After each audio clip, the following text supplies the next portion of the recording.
Hello everyone, welcome to my YouTube channel Be Electrifying by Gopika Agarwal.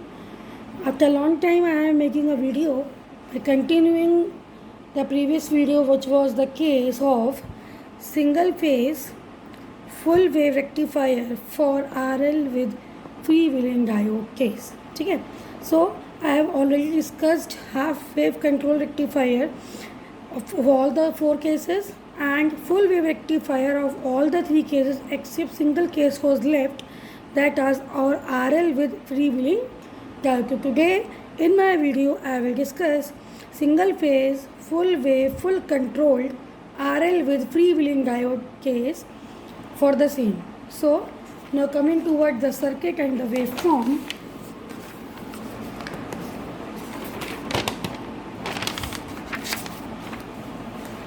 Now in this we can see that writing is there, single phase full wave rectifier for RL load with freewheeling diode. इस converter को, इस full wave rectifier को हम single phase semi converter भी बोलते हैं. क्यों बोलते हैं सेमी कन्वर्टर? बिकॉज इसमें हम लोगों ने 2 थायरिस्टर और 2 डायोड्स का यूज़ करते हैं if we are using dealing with the free wheeling diode case. So now shall we start? So as in the previous cases, when there is positive cycle, like suppose that we assume that for positive cycle the upper is positive and lower one is negative. Now with this positive sign, the positive goes towards the, you know that for T this positive goes to the T and D2 and negative goes to the D4 and T3. Okay, so for positive half cycle, what will happen? T1 and D2 will be what? Forward bias. How? See, this positive is going to P of the T1 and this negative is going towards N of the diode D2. And now for diode D4 we can see that for N line positive sign is there, so it will be reverse biased. And same in the case of T3 कि इसके P पे हम देख सकते हैं कि negative जा रहा है, तो वो हमारा क्या हो जाएगा? Reverse bias. तो अब चूंकि T1 और T2 हमारे फॉरवर्ड बाइस हैं, तो यानी कि ये क्या हो जाएंगे? Short circuit. Okay, and D4 and T3 are reverse bias, so they will remain open circuit. Now our circuit for positive half cycle is this. This is the complete circuit for the case of positive half cycle. Now we can say it's normal, like current flows towards the T1, then in which current flows here? IT1. That means for the positive half of the input cycle we will get the current IT1 after when alpha is triggered. So here we are moving towards it. At alpha we draw our current IT1 like this, somehow like it's from minimum to x like this. Okay, so this is your IT1 during which the thyristor T1 is on. Now coming towards the RL load, we know that if you can, so I can show you the waveform of RL load. Now this is the RL load, you can see that, right? But you can see these negative spikes in the output waveform. Why is it so there? Because of the presence of the inductor. इस inductor की presence की वजह से जो इसमें energy store होती है, तो ये एनर्जी क्या होती है? करंट के फॉर्म में सप्लाई को बैक जाती है, राइट? तो सप्लाई के पास नहीं जाती है और इसमें आउटपुट वोल्टेज में थोड़े टाइम के लिए ये अपीयर रहती है current in the form of stored energy in the inductor. तो इसकी वजह से आउटपुट में एक negative voltage for the short duration appear हो जाता है, जिसकी वजह से जितनी हमारी मोटर्स होती हैं या जितने भी हमारे RL लोड होते हैं वो थोड़े नॉइजी होते हैं. उसका रीज़न होता है दीज नेगेटिव स्पाइक्स.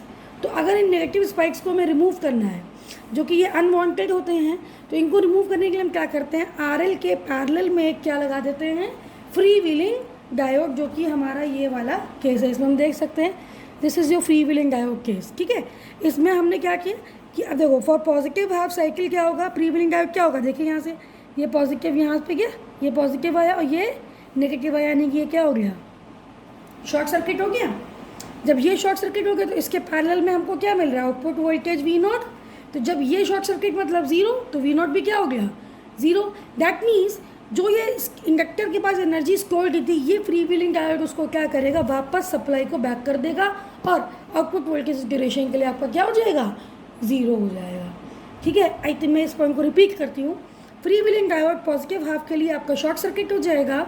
उस केस में क्या होगा कि सप्लाई पे आपका ये जो इंडक्टर में एनर्जी स्टोर्ड है ये आपकी सप्लाई में रिटर्न हो जाएगी, और उसकी वजह से क्या होगा कि आपका फ्री व्हीलिंग डायोड जो है इसको आउटपुट वोल्टेज को ज़ीरो कर देगा। और ये कब कंडक्ट करेगा, ये कब कंडक्ट करेगा, देखो इनपुट की चाहे इनपुट, देखो ये जो होता है फ्री व्हीलिंग डायोड होता है वो जो हमारा बेसिकली जो वर्क करता है वो इसके VL पे वर्क करता है।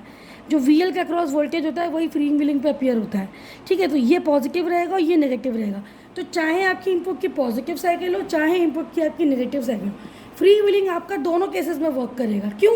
क्योंकि फ्री व्हीलिंग पे जो वोल्टेज जा रहा है वो आपका कौन सा है, इंडक्टर के क्रॉस वोल्टेज, और उसका हमेशा यही नोटिफिकेशन रहेगा plus and minus, because current flows towards like this. So this voltage will plus and this will be minus. So free wheeling diode आपका क्या है, हमेशा फॉरवर्ड बाइस रहेगा। फॉरवर्ड बाइस कब होगा, जब इसमें एनर्जी स्टोर होगी जिसकी वजह से इस पर एक एक्स्ट्रा करंट फ्लो करेगी नेगेटिव साइकिल में भी वोल्टेज के, तो वो एक वोल्टेज अपीयर करेगा दैट इज़ VL, और VL जो है वो फ्री व्हीलिंग डायोड को फॉरवर्ड बाइस कर देगा, और फॉरवर्ड बाइस करते ही उसको शॉर्ट सर्किट कर देगा। और जैसे ही वो शॉर्ट सर्किट करेगा तो ये जो VL वोल्टेज है आपका सप्लाई को रिटर्न हो जाएगा और आउटपुट वोल्टेज क्या हो जाएगा हमारा ज़ीरो। तो देखिए अल्फ़ा पे हमने जब T1 को हमारा फॉरवर्ड बाइस हुआ, अल्फ़ा को हमने फायर किया, हमारी T1 करंट फ्लो करी और यहाँ से हमको आउटपुट वोल्टेज मिला यहाँ, और ये नेगेटिव हमारा वोल्टेज किसकी वजह से एलिमिनेट हो गया, फ्री व्हीलिंग डायोड की वजह से। तो इस ड्यूरेशन में हमने फ्री व्हीलिंग डायोड अपनी करंट ये बना रखी है पहले से, मतलब जो ये ड्यूरेशन से ये हमारे फ्री व्हीलिंग डायोड के हैं। अब जगह नेगेटिव साइकिल में देखिए, नेगेटिव साइकिल में क्या होगा, आपकी बार हमारा D4 और T3 हमारा ऑन हो जाएगा। अगेन क्या होगा, यहाँ से ये नेगेटिव होगा ये पॉजिटिव होगा, करंट हमारी इस तरीके से फ्लो करती हुई इस पार्ट को फॉलो करेगी, जैसा कि मैं अपने प्रीवियस केस में भी आप लोगों को बता चुकी हूँ, लाइक दिस दिस। अभी भी देखिए इस ब्रांच में करंट क्या आ रही है, डाउनवर्ड आ रही है, और इस केस में भी देखिए डाउनवर्ड आ रही थी क्योंकि यहाँ तो जाएगा नहीं, यहाँ जाएगा, तो करंट हमारी अभी भी क्या आ रही है, डाउनवर्ड, और इसमें भी हमारी करंट क्या आ रही है, डाउनवर्ड, ठीक है। फिर यहाँ से ये फॉलो अप करती हुई like this it will return to the supply, fine. तो this is the direction of the current. So in this case also the current is downward in this branch, again the जो voltage VL के cross appear होगा वो होगा this way and the whole overall voltage is V0. So in negative cycle current हमारी flow कर रही है through D4 and T3 towards load, again inductor will store energy and again the voltage will appear plus minus VL, voltage appear होगा plus minus VL, और ये हमारे diode को free wheeling diode को फॉरवर्ड बाइस करेगा और हमारा ये हो जाएगा शॉर्ट। तो देखो नेगेटिव साइकिल में वोल्टेज हमको पॉजिटिव मिलेगा, क्यों मिलेगा, क्योंकि करंट की डायरेक्शन तो दोनों में सेम है, तो आउटपुट वोल्टेज हमको दोनों ही केसेस में पॉजिटिव मिलेगा, और जो नेगेटिव स्पाइक्स थे वो हमारे इस लो वोल्टेज ने फ्री व्हीलिंग डायोड के थ्रू रिमूव कर दिया। इसी तरह आगे फर्दर साइकिल्स में भी सेम प्रोसेस रहेगा। इस ड्यूरेशन में हमारा T1, ये हम चूँकि एक ही करंट दिखा रहे हैं IT1, आप IT2 भी दिखा सकते हो, सॉरी IT3 भी दिखा सकते हो, दैट इज़ योर चॉइस।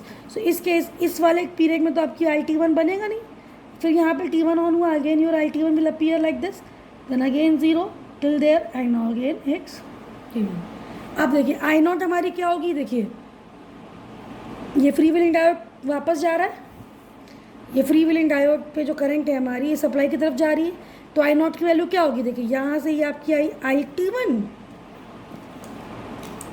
देखिए ये आपकी आई IT1, ये आई आपकी IFD, तो I0 की वैल्यू क्या हुई दोनों ही केसेस में, again this is IT3, this is IFD, so this current is I0, so I0 will be is equal to IT1 और IT3, ये पॉजिटिव के लिए और ये नेगेटिव के लिए, प्लस IFD, फाइन। सो तो I0 तो हमको हर केस में मिलेगी। अगर मान लीजिए हम IT3 बनाते तो IT3 हमको इस ड्यूरेशन में मिलती, एम आई राइट। सो I0 हमको क्या मिलेगी, IFD प्लस IT1, फिर again IFD, then IT3, IFD, IT1, IFD, IT3, IT1 and so on. Fine. This is due to freewheeling diode. This is due to IT1, again FD, ये IT3 हो गई आपकी, ठीक है, again FD, this is IT1 FD and this is ILT2, FD, ILT1, ILT3. ठीक है, VT1 हमें कब मिलेगा? As usual in previous cases, जहाँ ILT1 हम VT1 हमको कहाँ मिलेगा? जब हमारा T1 ऑफ होगा. T1 हमारा ऑफ कब है? नेगेटिव साइकिल में है. तो यहाँ तक तो ये यहाँ मिला, T1 ट्रिगर हुआ, ये 0 हो गया. ये नेगेटिव साइकिल तक यहाँ तक हमारा ऑफ रहेगा. फिर ये पूरी नेगेटिव साइकिल में हमको अपीयर होगा. कब तक अपीयर होगा? पॉजिटिव के अल्फ़ा तक. फिर 0 हो गया. फिर नेगेटिव साइकिल और पॉजिटिव के अल्फ़ा तक हमको VT1 हमारा मिलता रहेगा. ठीक है. और VT2 में कब मिलेगा? VT2 कह सकते हैं, चाहे VT3 कह लीजिए. VT3 हमें कब मिलेगा? जब हमारा T3 डायोड कंडक्ट नहीं करेगा. तो उस केस में ये पूरी पॉजिटिव साइकिल के लिए और नेगेटिव के अल्फ़ा तक. ठीक है. फिर यहाँ पे में T3 T4 है, यानी कि ये हो गया 0. फिर अगेन ये, फिर इसके अल्फ़ा तक ये पूरा यहाँ से ऐसे गया नेगेटिव के alpha. Then again T3 start conducting and thus. So this is your VT3. So this is the output waveform for output voltage for RL load with freewheeling diode. So freewheeling diode बहुत important term है. इसको बस इसका एक ही motive होता है कि जो इंडक्टर में एनर्जी स्टोर होती है उसको सप्लाई को रिटर्न करना, जिससे हमको वोल्टेज में नेगेटिव स्पाइक्स ना मिले. तो now coming towards the average value of output voltage. So we can see that कि आप ये देखिए इसका टाइम पीरियड क्या होगा. This is your alpha and this is your pi. So alpha से पाई के बाद ये वैल्यूज़ अपनी रिपीट कर रहा है. ठीक है. तो इसका टाइम पीरियड क्या होगा? 0 से पाई. फिर अगेन देखो 0 पाई 0 1 0 1 0 1. तो यानी कि हमें जो हमारा टाइम पीरियड क्या होगा? 0 से पाई, यानी कि ओवरऑल क्या हुआ? पाई. तो ये देखिए, this is your average value V0 average 1/T 0 क्योंकि VS d⍵t. तो 1/पाई. अब चूँकि हमको देखिए, हमने अल्फ़ा से पाई क्यों लिखा है यहाँ पे? हमारा टाइम पीरियड तो 0 से पाई था, बट 0 से अल्फ़ा क्या था? हमारा वोल्टेज 0 है. तो हमने उसको टर्म को एलिमिनेट करके सीधे अल्फ़ा से पाई लिख दिया. और ये देखो 0 से अल्फ़ा हमने 0 यहाँ पे साइड में लिख दिया है. तो VM का इंटीग्रेशन करके इसको सॉल्व करके हमारी जो एवरेज वैल्यू रहती है वो ये आती है. साइन का हो गया माइनस कॉस, और उसको ये एक बार पाई रख दिया, एक बार अल्फ़ा रख दिया. तो minus cos pi plus cos alpha, that means -1 plus cos alpha, that means 1 plus cos alpha. This is your average value output voltage. Output current की वैल्यू क्या होगी? V0 average upon resistance, that is this. Now RMS value का formula क्या होता है? 1 time period 0 to T VS² d⍵t. तो उसको हमने डायरेक्टली लिख दिया है. और सॉल्व करने के बाद जो सेम RL लोड में हमारी वैल्यू आती है सेम इसमें आती है. क्यों? क्योंकि देखिए R लोड में जो हमारी वैल्यू आती है, क्यों? क्योंकि दोनों की वेवफॉर्म सेम है. हम आपको दिखा सकते हैं. See, this is single phase R load. आप इसकी वेवफॉर्म देख सकते हैं, सेम है कि नहीं है? ये R लोड की वेवफॉर्म है और ये वेवफॉर्म है आपकी RL विद फ्रीव्हीलिंग की. तो देखिए दोनों सेम है. तो दोनों की एवरेज वैल्यू और RMS वैल्यू भी दोनों की सेम होगी. अगर आपको सोल्यूशन देखना है तो you can go towards that video.